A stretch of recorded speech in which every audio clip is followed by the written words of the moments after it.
Hey guys, Shax here, and in this video, I'll show you how to withdraw Bitcoin from Revolut. First things first, open the Revolut app on your mobile device and make sure it is updated to the latest version available. After that, sign into your account and you will be redirected to the home page. Once you are on the home page, scroll towards the crypto tab at the top of the screen. Here, you will see all the cryptocurrencies you hold. Then tap on the Bitcoin option, which is the cryptocurrency you would like to withdraw.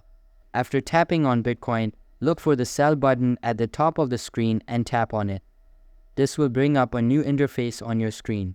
You just need to enter the desired amount of Bitcoin that you want to withdraw and then tap on the sell button again. Now, a new menu will slide onto your screen.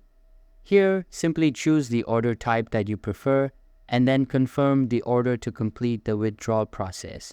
So that's all for this video. If this video was helpful, don't forget to subscribe and hit the like button. Thanks.